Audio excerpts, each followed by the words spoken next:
भारत की इस शाही कब्रिस्थल को मिल सकता है विश्व धरोहर का तमगा। अलग है इस कब्रिस्तान की कहानी।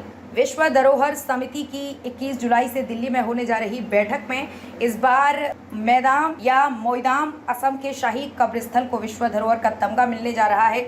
इसके लिए प्रक्रिया पूरी हो चुकी है। बैठक में इस प्रस्ताव पर मुहर लगने की पूरी संभावना है। भारत सरकार की ओर से इस बार की बैठक में इसे प्रस्तावित किया गया है।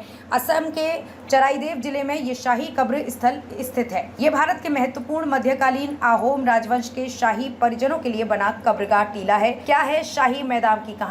शाही मैदाम केवल असम राज्य में चराइदेव में पाए जाते हैं। ये चीन से आई ताई अहोम जनजातियों के राजाओं के कब्र स्थल हैं। इन जनजातियों के राजाओं ने 12वीं से 18वीं ईस्वी के बीच उत्तर पूर्व भारत में ब्रह्मपुत्र नदी घाटी के विभिन्न हिस्सों में अपनी राजधानी स्थापित की थी। इससे पहले एशिया में किसी कब्र स्थल को विश्व धरोहर घोषित नहीं किया गया है। इसे विश्व धरोहर घोषित करने के लिए भारत सरकार पिछले 10 सालों से कोशिश कर रही है। 2014 को भी भेजा था प्रस्ताव। असम के शिवसागर जिले में स्थित इस मैदान को विश्व धरोहर घोषित कराने का प्रस्ताव भारत सरकार ने 15 अप्रैल 2014 को यूनेस्को के पास भेजा था। मैदान 2014 में ही यूनेस्को विश्व धरोहर की अस्थायी सूची में शामिल हो गया था। जनवरी 2023 में इसका भारत की तरफ से आधिकारिक नामांकन किया गया। पहले तकनीकी मिशन टीम आई थी जिनसे इस प्रस्ताव को स्वीकृति दे दी थी। इसका डोजियर तैयार किया था। यूनेस्को की टीम कर चुकी है दौरा।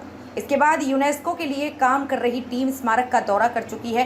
टीम अपनी रिपोर्ट यूनेस्को को सौंप चुकी है जिसमें सभी कुछ ठीक पाया गया है। इन्हें देखने के लिए अब पर्यटक पहुंच रहे हैं। माना जा रहा है कि इसे विश्व धरोहर का तमगा मिल जाने पर पर्यटक के लिहाज से भी भारत को बहुत लाभ मिल सकेगा। असम का ये चराइदेव मैदान असम के पुराने राजवंश अहोम साम्राज्य से संबंधित है। इसकी स्थापना शिव काफा ने 1253 में की थी। इन्हें असम के पिरामिड के रूप में भी जाना जाता है। ये ऐतिहासिक स्थल शिवसागर शहर से लगभग 28 किलोमीटर दूर स्थित है।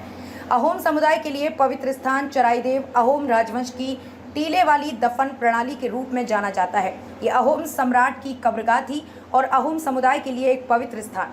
अहोम समुदाय से जुड़े लोगों ने 18वीं शताब्दी के हिंदू रीति रिवाजों से दाह संस्कार पद्धति को शुरू कर दिया था।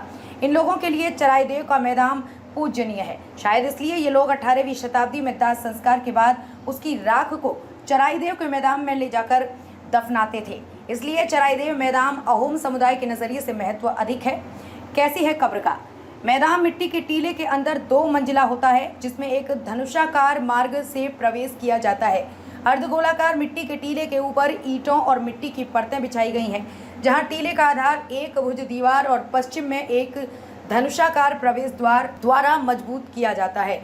कुछ स्थानों पर उत्खनन से पता चला है कि प्रत्येक मैदान के अंदर गुंबददार कक्ष में एक केंद्रीय रूप से उठा हुआ मंच होता था जहां शव को रखा जाता था। मृतक द्वारा अपने जीवन के दौरान उपयोग की जाने वाली कई वस्तुओं को उनके राजा के साथ दफनाया जाता था।